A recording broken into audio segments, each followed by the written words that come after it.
2-3 years back when I was finding my permissions, people were they didn't really know what to make of this. 3 years down the line, when I arrive on the farm, if I bump into someone driving a tractor, they'll stop, they'll ask how the bird is, and then they'll proceed to tell me what they've seen. There's a nest here, they've seen more owls this year, fewer other birds that they would normally expect last season, and they'll link it to a crop change, and it just sparks interest. So there's all these different value adds of having a niche interest group working in a specific area. Hey, how's it going, everyone? Welcome back for another episode of the Falconry Told podcast, and what is now the start of our journey through South Africa. We appreciate you continuing to join us through our different travels and conversations with lots of different falconers from around the world. And this series and episode wouldn't have been possible without the Cape Falconry Club reaching out to us and extending an invite to come join us for their week-long meet recently, as well as kind of being able to sit in on the IUCN and IAF joint conference that they helped host as well. I really learned a lot during this trip. It was very eye-opening in a lot of different ways, and I'm very thankful to have gotten a chance to meet so many interesting people with a very common interest. So I also have to extend a big thank you to the Falconry Heritage Trust, who was also very instrumental in sponsoring a lot of the travel expenses for this journey. And for those of you that aren't familiar with the Falconry Heritage Trust, it's an organization that's dedicated to conserving falconry's cultural heritage. It also aims to link the international falconry community, national archives and collections, private collectors, and academics to ensure that items and information related to the sport's global history are protected for future generations. So another organization that is trying to do things to, preserve falconry across the world. So if you want to find out more about the Falconry Heritage Trust and possibly donate to them or help support them, just head to falconryheritage.org and you can read up on them and find out more information. And of course, I also have to extend a thank you to our new sponsor, being Yaga Crafts from Poland. You've heard me brag about his amazing products here on the podcast before, I'm sure.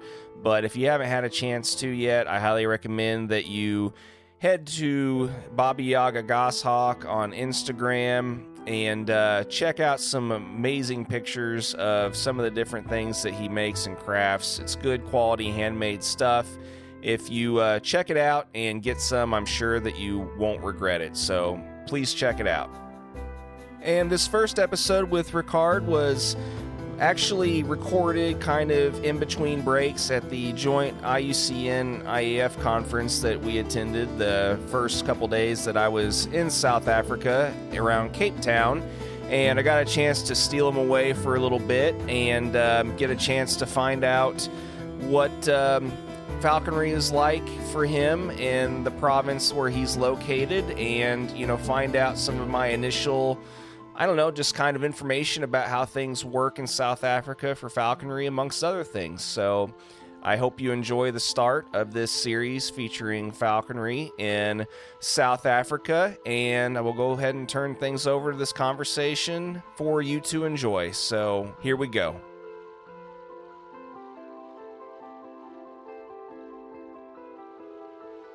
The last 2 days have been a whirlwind for me. It sounds like you've done some traveling yourself. I'm very happy to be here in South Africa to kick off this series with you. And, like I said, I'm glad to meet your acquaintance along with so many other cool people. And glad that you decided to do this on short notice, and, just really happy to be here and have you here. Yeah, thank you, John. Certainly, when I arrived in Cape Town last night, I didn't expect to be sitting across the table from you recording a podcast. It's very surreal. It sounds almost as though I'm in my car listening to your podcast on the way to work in the morning. There's a need for falconers' stories to be told. I think what we are such a going back for centuries already, one of the few organizations or bodies or groups that have such a rich history of transferring knowledge from one generation to the next. through the arts and practice of falconry, and we tend to be quite quiet and on the side and below the radar, and it's quite nice to actually hear the stories of falconers all around the world. It's very inspirational for us here. Very cool. Well, like I said, I'm glad that, everybody seems to be getting something out of it that I talk to, for the most part. I mean, it still is very humbling to have people, say those things. And, I'm, like I said, it makes me happy. As long as I keep hearing that stuff, I'll continue to do it. And as long as I'm not just completely poor and destitute and able to get around still and all that. But remind me again, I mean, we were talking earlier before all of this stuff, kind of transpired. And we were talking at the conference earlier about, kind of where you live, where you're from. Refresh my memory again, exactly where you're from, and, just kind of where that's at, on the map, so to speak, for Africa. Right. So right now we're in Cape Town, which is right down in the south of the country in a winter rainfall area. I grew up in the town of Leidenburg in the province of Mpumalanga. It's one of the northeastern provinces, just sandwiched next to Mozambique and Swaziland, up in the sort of northeastern part of the country. I currently live in Gauteng, where I'm part of the Transvaal Falconry Club. So Gauteng is more the economic hub of the country, a lot of mining and heavy industry happening there. So I live in Pretoria, a collection of small towns that become a city. Yeah, like I said, when we were talking earlier, as people have heard me mention many times before here on the podcast, I am a geographical idiot. So, like I said, getting the perspective, of where that's at and everything, it does help. And, I'm, like I said, I probably still won't be able to put two and two together half the time as we're talking, but like it helps, at least relatively knowing to a certain degree where you're at. And, you said that you've kind of been involved in a lot of this from an early age, right? Yeah. So if I'll go into it a little bit, I think my first exposures to falconry were at a bird of prey rehabilitation center when I was quite little. The bird of prey centers in Dahlstrom and is still run by falconers. With a big function in public education, and that sparked the interest. After that, in Arabia, we lived there for 2 years, where my parents, who are veterinarians, did some on the side work with birds of prey that were injured on the farm we were on, and I had the privilege of feeding these injured steppe eagles every day, and it just created this interest in birds of prey. When we came back to South Africa, there was a kestrel that came into my parents' clinic with a broken wing, and it coincided that an old uncle of mine who lived in Zimbabwe, he'd been a big naturalist and a zookeeper, gave me a book on falconry, H.M. Woodford's book, very old. And I took the kestrel, I took the book, and I started manning it. And a falconer came in from the same bird of prey center where I'd first seen falconry, and they saw me manning the bird in my parents' clinic and said, well, we'll take you under our wing, we'll show you the right way to do this.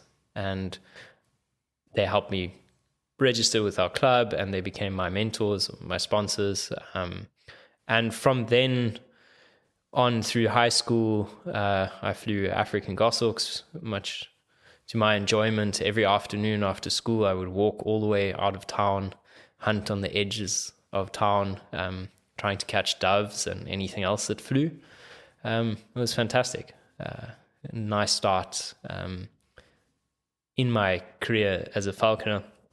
After that time, I had to study, so my focus shifted away, but I maintained contact through my mentors to the community, and was always aware of what was happening. And I think during COVID-19, when we had lockdown, I really needed something to do to get me out. And that's when I reached out to the falconry community again, and I got in touch with the Transvaal Club, who got me birded and flying. And from then, my involvement's become very heavy in the club administration and working with the conservation bodies and the Falconers, trying to formalize the club structures. And yeah, it's always a balancing act between that and flying, but it's been a very nice journey. Very cool. Yeah, I mean, one thing that I've learned firsthand from, I don't know, especially the last couple of years and being a little bit more involved now with our state club. And I mean, it is amazing how much work and dedication kind of goes into, that it's another labor of love, I guess you can say, getting involved in something like that. Yes, but it needs to be done. Without it, none of us would be able to practice falconry. So it's necessary. I think we all have a vested interest in seeing that falconry remains accessible to us, and especially here where we have a legal wild take, that it's a huge privilege that we need to look after. And you're working with the conservation bodies to prove that the populations are stable, to make sure that we follow the guidelines and help develop the policies for managing the quota is quite an important function. Well, and that's one of the things that we were kind of talking about earlier as well before the conference started was, just kind of some of the subtle differences between, I mean, you were asking me questions about how things work in the U.S. with our system, and, we were kind of talking back and forth between, about some of those, subtle differences between the U.S. and South Africa. And so, I mean, let's kind of talk about that some. I'm sure this is a topic that's going to be broached more as the coming week, transpires with all these other falconers that I'm supposed to be, talking with at the meet over the next week and things like that. But I mean, where you're at, and, like as far as like the different countries in Africa and, South Africa, are they pretty much on mostly the same system, or is it kind of like in the States where every state kind of runs off the same core basic set of rules and regulations, but like every state's a little different from each other? Or kind of explain some of the differences between, how falconry is done, in this country versus, some of the other parts of Africa. Yeah. So this might be a question to direct to some of the more senior falconers who've had many more years under the belt, because they were part of the formalization of falconry here. It'll be talked about with them, I'm sure. No, for sure. So I think the South African falconry was developed out of the frameworks developed in Zimbabwe, which is our neighboring country, formerly Rhodesia. I do stand to be corrected on that point, because I don't think I was alive at that stage. Here in South Africa, we have an umbrella organization called the South African Falconry Association, where there's 9 provinces in the country.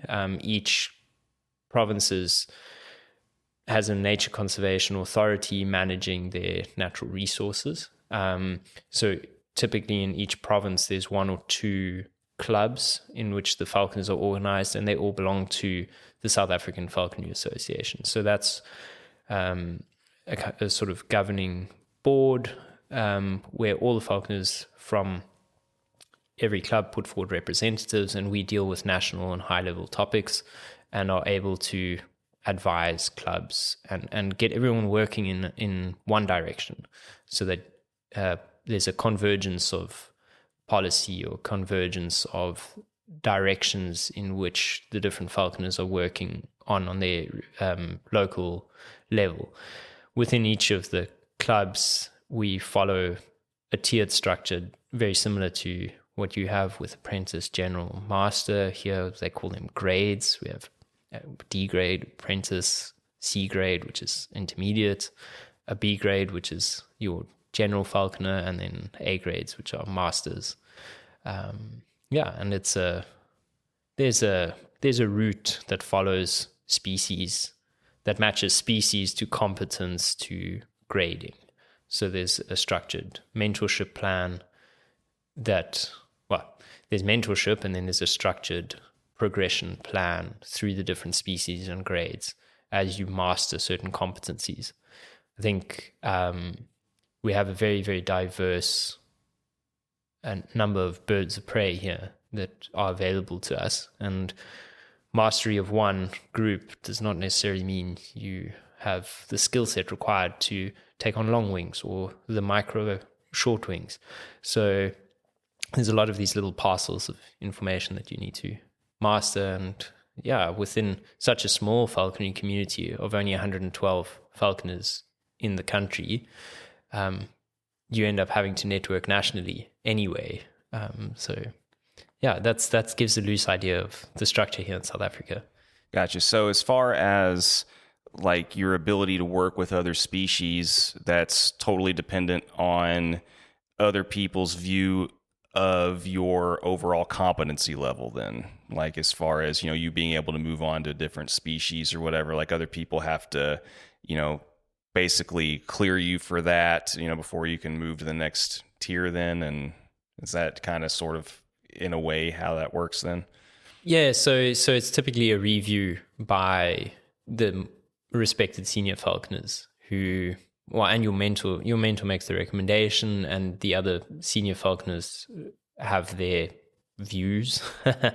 And at the end of the day, everyone buys into the idea of certain competencies needing to be in place. They're not strictly formalized, but you need to be able to successfully, repeatedly get your hawk onto wild quarry. That is the fundamental of falconry.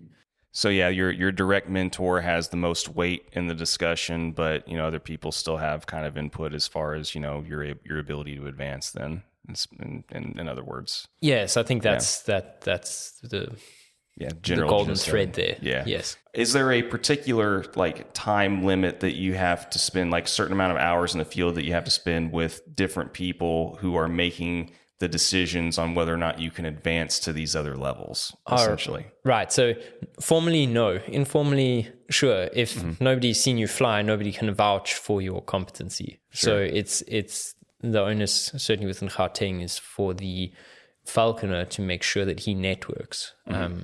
Falconry is very much a community, and although we are a lot of strongly individual people who typically don't like conforming to prescribed ways of doing things, and often don't necessarily see eye to eye on many, many things, the need for people to network in order to progress does assure information sharing, which is so key to transferring knowledge. And the check for that is, if nobody's seeing you fly, nobody can vouch for you. So it assures the network and the community engages. I got you. And so going back then to your specific, province or whatever it's called that, yes. that you live in, how are the rules different in yours compared to the other ones in South Africa then? I think there's few major differences because we all follow the same model. The same model that's set collectively in SAFA. Well, and the reason I asked is because like when we were talking earlier, I explained the subtle differences between state to state, like in the U.S., and I didn't know if certain provinces had, kind of those subtle differences, even though you all are following kind of the same structure. I didn't know if certain provinces were more, I don't know, strict than others as far as what you can fly at certain times versus, or certain levels versus others, and things like that. Yeah, so I think that's fairly standardized in terms of what you can fly at which level of competency. That's agreed on, obviously by everyone's representatives to SAFA. Where you'll find more of the differences are the models and how the clubs set up their wild take with nature conservation, whether the permits are held by the individual falconer or held by the club, and the club parcels it out between people. So it's more in those levels where the distinctions are drawn. So not so much on the falconers' internal things, but rather with the engagements to the conservation authorities. I think what surprised me very much is how different provinces from the conservation body side have completely different models for managing wildlife and accessing it. So the application processes, what types of permits you need, everything is extremely individual. Okay. Well, and I guess if you can then just go into a little bit then about how yours is, like what hoops do you have to jump through then for your province, to be able to do those things? We have 1 or 2 formal meetings with our conservation body per year, and there's permits requirements we need to meet and reporting points where we must provide feedback. So one of my duties every year is to collate the activities of the club, what's been flown, the success and failure of the birds, what the fate of the birds was, where they were trapped, where they were released, the coordinates, the ages, all of this. We also put our catch reports together, what species of quarry have been taken in what numbers, by which species. It's very interesting to actually look at that, the diversity of what's getting caught. Coupled with this, then observations that we make on nests, bird of prey nests, nest behaviors, threats to nests, so construction development. They're very, very topical in the area we're in because of large-scale development. And with these then go a motivation for a wild take. So we would like to meet what our club 22 members would like to fly, and this year we need to take 8 black sparrowhawks, 3 Ovambo sparrowhawks, and 2 peregrines, or 4 lanners. And Nature Conservation compares that with their data that they've collected, and if they're satisfied, they give us the quota. Every member needs to apply individually for the birds himself, but it all goes through the central contact point of the club. So we're kind of the pipeline connection to nature conservation because we need to maintain an organizational to organization relationship. That's an interesting approach. That's completely different, than obviously how we do it. I mean, everything that we do, we pretty much, we have our state clubs that help advocate, for us to, our, DNR, Department of Natural Resources, and the government and things like that. But when it comes to getting permits and things like that, we basically apply for those permits and things directly to the DNR. We don't, we don't individually like go through our club that then, then goes to, the government, and so to speak. It's very interesting how you do that then. Yeah, I think it's been set up in this way so that there's a collective voice. There's always one body speaking on behalf of it. Your message is stronger. If there's an issue with permitting, you're representing 22 people rather than having 22 individual voices trying to manage the same problem. So we put it all into one basket, and it seems to be a stronger model for implementing change and keeping the privileges we have going. Yeah, no, and you definitely need that collective voice. That's where I think pretty much why, a lot of these clubs and stuff are formed, because you do need a collective kind of board or whatever, the representation to kind of speak for the, because it's not going to be as effective, like you said, if you have like a really giant number of people all shouting, at the one, as opposed to you need a more streamlined approach to dealing with, your governments and stuff. But as far as like where you're at, that's an interesting way that you were describing it too, as far as how you guys decide how much wild take you get and stuff also, as far as, deciding, the way you were describing going about deciding how many permits you can have for certain species and things like that. That was very interesting also. Yeah. As far as, cause we kind of have the permits and things for some of the species like, peregrines and things like that are kind of more, different regulated than, say, your red-tailed hawks and Harris's hawks and things like that. So, I mean, that's interesting how you guys come up with, determining how many permits you get per species too. Yes, yeah, I think it's very much a wild take is a sustainable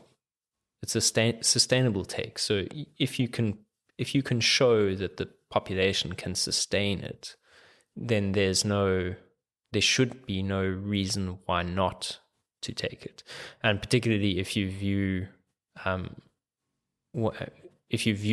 falconers as a safety net for falcons, we become their custodians, their partners. We're not removing birds permanently from the wild. They are in our care for a period of time before they are released. There's no net negative on the wild population through the practices of falconry. Yeah, especially whenever you take into account, so many of them die within their first year of life and things like that anyway. Yeah, I mean, whenever you look at the statistics and look at the pure numbers, there's really not any kind of net negative as far as, our impact on the populations and stuff. So yes, yeah. If anything, there's a positive. I've seen very much on the farms where I fly, speaking to the farmer, to the laborers working on the farm, the guys driving the tractors around, the interest in seeing birds of prey is huge. And as soon as people are exposed to it, there's just, 2-3 years back when I was finding my permissions, people they didn't really know what to make of this. 3 years down the line, when I arrive on the farm, if I bump into someone driving a tractor, they'll stop, they'll ask how the bird is, and then they'll proceed to tell me what they've seen. There's a nest here. They've seen more owls this year, fewer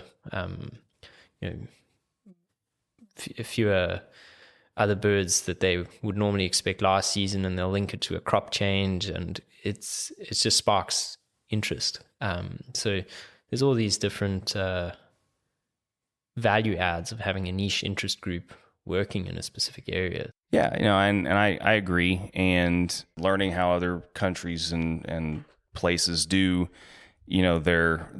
just the whole process involved, with how they do things is really fascinating to me. And so, I mean, as far as the types of species that are flown in your province, I mean, talk some about, just some of the species that are more regularly flown around where you live and stuff, because I mean, like you said, you have such a diverse amount of species that you all fly, in this country. So yes, yeah. So we're very habitat diverse in South Africa, and there's certain species which are suited for falconry that occur in certain provinces only and not in others. So in Gauteng specifically, we fly as a beginner bird a greater kestrel. It's a fantastic little bird to learn on. In terms of native species, then Lana falcons are accessible, sort of quite readily accessible. Also can teach you a thing or two because they're so intelligent.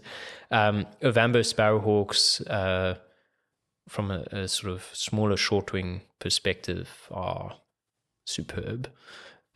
In my view, I have had very little exposure to them, but from watching them in the wild, they're very present and they're spectacular. Black sparrowhawks are often there. They come and chase my pigeons every day. I have great fun watching them chase them all over the sky. Peregrines are present too, and those are the species we do fly. Then gabar goshawks we are also permitted to take. They are a bit rarer though. They're scarce. I've been looking for one for a while. So those are the native species. Then non-natives currently being flown in our club are also African goshawks. They come from more riverine, foresty areas, which Gauteng is not. Gauteng is flat grassland with very, very few trees. And there's a gentleman on our club called Malcolm Harding who's flying a redneck falcon. So that's a desert-dwelling small little falcon from the Kalahari, and it's chasing a lot of pigeons everywhere, which is fantastic to see. So as far as your ability to fly some of the non-native species, like what level do you have to be able to fly those, as far as, kind of where you're at?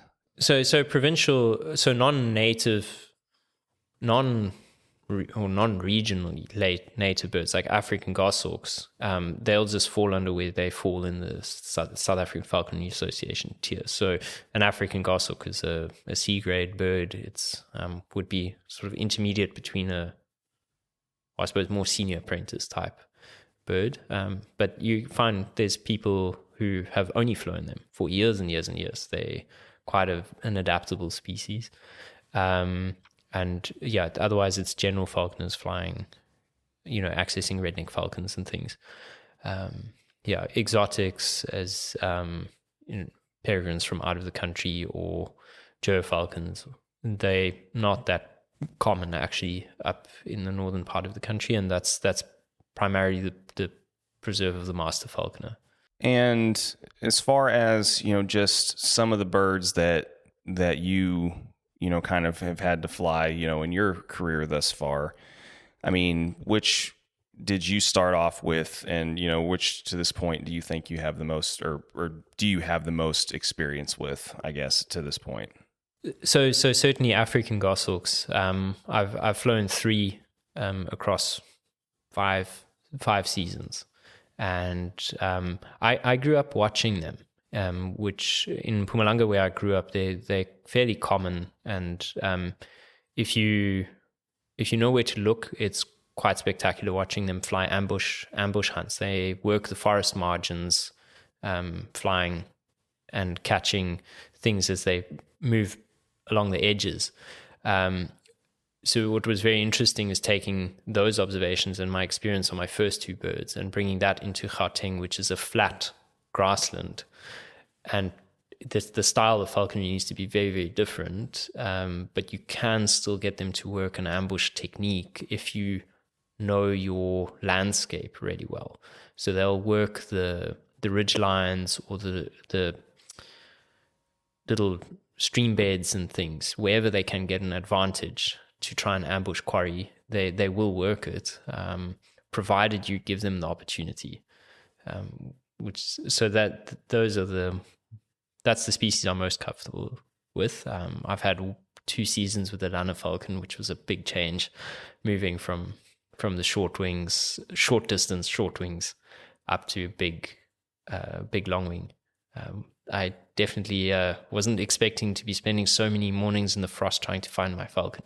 It is amazing how all these different species really are kind of their own, thing. I mean, and as far as like these different species in, South Africa, I'm sure it's really no different, right? I mean, as far as just the differences and how much how they change and how you have to deal with them and stuff from species to species. Well, I think you need to have a diverse skill set that you can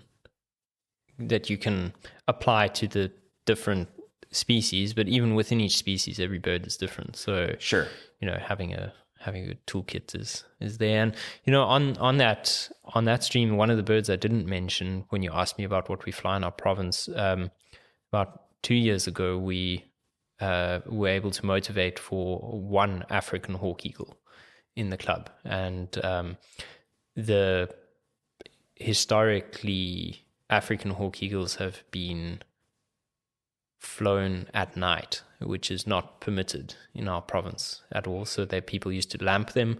That wasn't allowed. We were able to motivate to get a captive bred African hawk eagle into the club.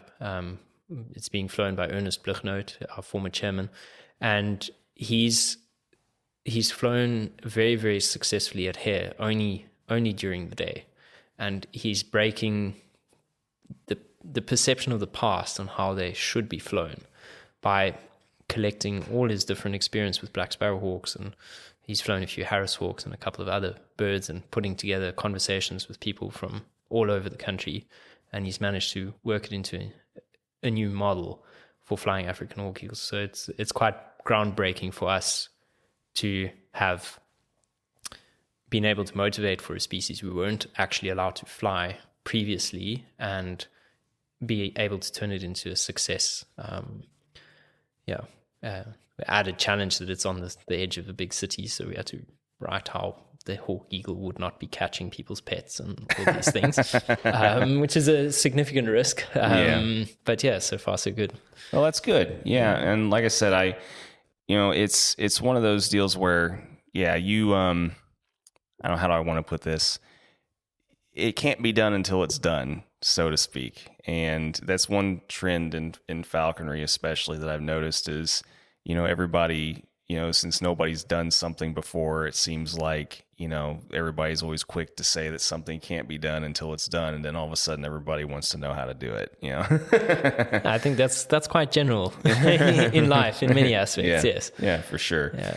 Well, and as far as, just kind of going back to some of the birds that you've flown, in particular, I mean, what were some of the experiences that were, I don't know, some of the most noteworthy, memorable experiences that you had as far as some of the birds you had early on and some of the lessons that they taught you? I mean, as far as your own falconry experience goes. So I think my first goshawk was quite a step. The first falconry bird I had, I can remember calling my mentor, Mark Holder, who's sadly passed away, regularly to ask him minor things all the time. And that goshawk I flew for 2 seasons, and she was a rehab bird. She'd had a broken wing. It was what was available at the time. And I learned so much from a very docile bird, a very calm, well-mannered, and caught only 2 birds at the start of the first season, at the end of the second season. So it was a learning curve and perseverance, and making sure that, what you really enjoy is seeing the bird fly and making sure that you fly the bird every day. I moved over to a little musket who was a lot more energetic, quite a different style, and I would hunt him at little doves, little laughing doves, which are quite tricky. They're quite quick, so to get any opportunity with them would be to find places where the bird could actually ambush them. So you're not really that involved. You're just spying the birds and trying to find the best place to put your hawk so that he can see where best to hunt from. And I think that taught me to work within the natural way of the bird of prey to hunt. You can't force it into a style that it's not suited for. But I was quite young at that stage. The gap of student life and early working career, and then moving back to a female African goshawk. She'd been flown by several falconers before me, so quite an experienced bird with a lot of habits she'd picked up from other people. That was quite an experience. What I learned there was to be very observant and try to preempt problems before they occurred, and so trying to think 3-4 steps ahead, just in the husbandry aspect, which was quite challenging, but ultimately successful. And I caught with her a speckled pigeon, or what we call a rock pigeon here, at dusk one evening on the farm, the sun setting in the background, and she caught a rock pigeon, and my season was made in that moment. Yeah. Well, and that's the next question that I want to ask is, basically, we have certain, parts of our country, we have certain prey base that's specific to certain areas. And, as far as just what in your province, like what's the prey base that's hunted most? Like what species are the species that you all typically hunt with whatever birds you're flying for the most part? So I think with the African goshawks, people are hunting a lot of Indian miners, which is an invasive bird species that's come in from Asia, from India. So they get targeted on the edge of the cities quite a bit, and quite a lot of plovers and lapwings with the African goshawks. But as the falconers tend to become more experienced and get better access, the species diversity increases quite a lot on what they're catching. So with the goshawks, it's mostly small birds, but up to francolin, Swanson or Orange River francolin, if you're really lucky and have a dog. The Ovambo sparrowhawks, it's a myriad of small grass birds, whether it's widers or quails or laughing doves, just anything that comes up out of the grass gets caught. And you see an impressive tally from the guys who fly those short wings. They're such effective hunters. The black sparrowhawks, those are targeting guinea fowl predominantly and the different francolin species. And then the long wings, it depends. The guys are either going after duck and teal, especially in the southern part of the province where there's quite a number of waterways and pans. But in the sort of eastern side where I am, it's pretty dry. So guys are working dogs at francolin. So Swanson or Orange River francolin, they're called. Yeah, and I'm not going to lie, I don't know what half of those are. I'm not familiar with hardly any of those species. I'll have to educate myself. come up and see it. Yeah, I would love to. I need to educate myself on a lot of these different species because throughout this next week, I'm probably going to feel like a very large idiot not knowing what some of these birds are and different species of game are, but.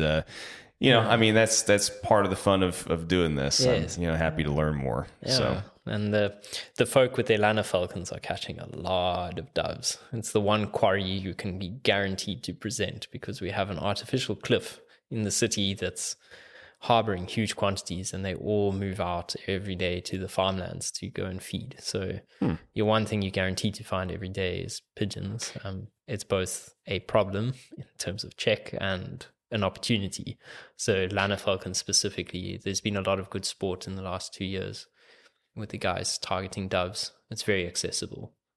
And as far as like species is there any particular species that you aren't allowed to hunt? I think there's a good deal of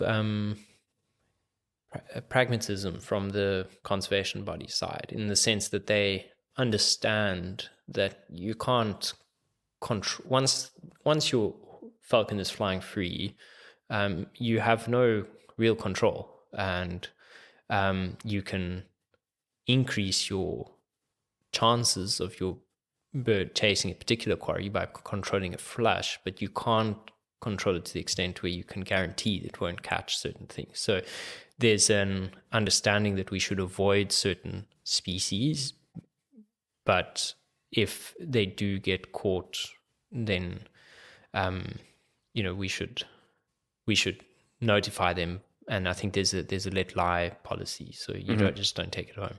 Yeah, which makes sense. And I think most of the species that are protected are not typical quarry species that you would be interested in catching. Little songbirds and obscure thrushes and things. They're not really what one would encounter in the type of country you're going out to fly in. Gotcha. Yeah. So, it sounds fairly similar to the States then in that regard, Okay. Well, and so I guess this is the part of the conversation that, I like to shift to as far as, specific hunting story. You're a listener, so you've kind of, you're familiar with a lot of this stuff by now, but, as far as, is there a particular, out of the birds that you have flown, is there a particular hunting story or any particular characteristics of any of the birds that you've flown that really just sticks out in your memory? Or, it seems like, as you've heard me mention before, it seems like every falconer has at least one or two memorable experiences in their head that kind of always pop to the forefront, so if you wouldn't mind sharing at least one or two of those with us, it'd be awesome. Yeah, well, the question is it going to be Is it going to be stories about how many frosty mornings one spent out looking for your falcon, only to find the transmitter on the ground? It doesn't matter. I mean, we all have experiences that we learn from, positive and negative, and things that stick out in our mind. Just in general, that we have this overall positive and negative. So yes, no, quite. I think falconry is one of the place you can go from the highest high to the lowest low in the matter of a few seconds. For sure. That's I think one stands out as a young teenager flying my musket African goshawk. Was actually one of my first interactions with a broader falconry group. Us being so widely dispersed in this country, I was very impressed or very enthusiastic to show everyone how my goshawk would chase. And we proceeded to a little farm proceeded in the grassland along a farm road, and off he chased. And the next thing, he disappeared below ground level, and we were looking, and he disappeared into reeds in a little farm dam in the middle of June, which is the middle of our winter at dusk. And to my great embarrassment, I had to swim to go and find my goshawk. There's sort of not specifically a hunting memory, but a memory that stands out on the community spirit that exists, and everyone getting together and going out and sharing in each other's misfortune in the field. It's quite good. Yeah, which is, usually much to our chagrin, but much to the amusement of others sometimes, unfortunately. Yes, luckily 15 years down the line, I can see the humor in it. Yeah. Not so much then. Well, I mean, we're part of our experiences, like as you mentioned, the highest of the highs, lowest of the lows. In retrospect, oftentimes we have to find the silver lining in the lowest of the lows, because if we can't look back and at least appreciate, just some of the humorous aspects of some of our greatest failures, then we're not. In my opinion, we're not having as much fun, as we could. So certainly, yeah, yes. But that's awesome. Was there anything else that you can think of as far as any other memorable, experiences or anything? There were many during those early years, going out with my mentor into the really high, what we would call the high veld around Dahlstrom, which is quite a bit higher than where we are now. I think 1,000 or 1,500 meters above sea level, and just watching him work his dogs, working two English pointers after Red-winged Franklin, and working the ridge lines, and having explained to me how to find them. I mean, you're in a sea of grass. You're looking for one covey that might occupy there's one covey per huge area, and learning to work the habitat, and then watching the dogs go on point, and the excitement, and seeing things come together into that golden moment. Those have been very few and far between for me to experience those, but there's specifically an excellent experience up there, just watching the sun on the grass, and it's very difficult to explain it, but those do stand out. And as far as some of the lessons that the lanner taught you, I know we were talking before about just some of the the things that you have learned the most have been with the birds that you've had some of the biggest trouble with, because as we were talking about before, you don't usually learn from birds that you just have a lot of success and not a lot of turmoil with. But I mean, what were some of the best lessons you learned from the lanner? Oh yeah, so my lanner falcon, which was a very challenging 2 seasons, successfully released back into the wild though as a healthy bird, which is good. I learned to track. It was and you also learn to think, because telemetry, I've learned, is not foolproof. And very much, the first time my falcon slept out, she actually pulled the transmitter off because I hadn't mounted it correctly. I tried to do it myself without making the effort of going to a senior falconer to show me how to fit a track pack properly. And she pulled the transmitter off, and I was very, very, very, very lost when I tracked the transmitter. I did everything right. I was there 2 hours before sunrise. I tracked to within close to the transmitter, and it was under a likely perch. And I sat there, and it got colder and colder, and the lights started coming. And eventually, I realized there's no bird here, and I found the transmitter, and panic ensued, and then realized I just need to sit quietly and think where the most likely place for her to be is. And she was right there on a telephone pole. And so a little bit of calm was learned. Fit your equipment correctly, and just apply some logic as to where the likely place would be.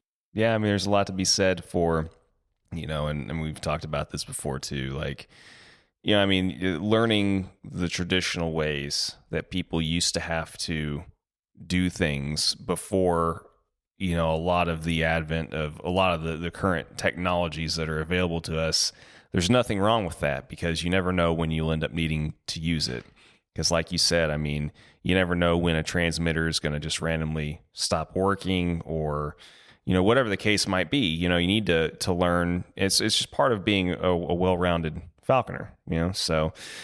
But yeah, I mean, as far as, the just kind of any last thoughts or anything that you can think of before we kind of start to wrap up here? I mean, I'm sure that we could talk all afternoon about random things, but I mean, like I said, being, fairly new and not really knowing much about, this area and, all that kind of good stuff. I mean, is there anything else that you think would be noteworthy to mention as far as, or anything specific to your province that, that you would like to mention before we kind of wrap things up here, or anything? Or yeah, I think certainly a shared sentiment, I think, across the South African falconry community is sort of very deep appreciation for the privilege we have to be able to fly falconry. I think here right now there's a lot of economic stress. We see a reduction in the number of falconers. We're under pressure from society, from an ignorant society on what we do, and we do work together quite a lot to make sure we have measures in place to keep falconry protected. But overall, I think everyone in South Africa who's a falconer is very sensitive towards how precious and fragile falconry is, and I hope that everyone around the world appreciates just how lucky they are to be able to practice it, because here we certainly are, and we certainly try to keep our standard as high as humanly possible, because at the end of the day, if you can't do your birds justice, you shouldn't be doing it. Yeah, and it just kind of goes hand in hand with, I mean, just I mean, falconry in general around the world. I mean, there are some things that don't change fundamentally, and yeah, I mean, that's definitely one of them. You shouldn't, if you don't have the time, effort, and energy to dedicate to it, then you just need to bow out for a little while, or, figure out if it's really truly for you or not. And yeah, I mean, it kind of goes without saying for everywhere, really. Well, yes. But then on the other hand, though, falconers all around the world, we have one thing in common, which is falconry, which is why you and I can sit from opposite sides of the world and we can spend a whole afternoon speaking on a common interest, not having even spoken to each other 2 hours before this. Yeah. So it's fantastic. Yeah, for sure. And it's been very enjoyable. And like I said, I'm very thankful for the opportunity and glad this all worked out. But as far as an ending sentiment to this conversation, I mean, is there any other piece of advice that you think that you would like to pass on to other falconers as far as either just current or future generations, and just kind of share that, and then we'll call this conversation good?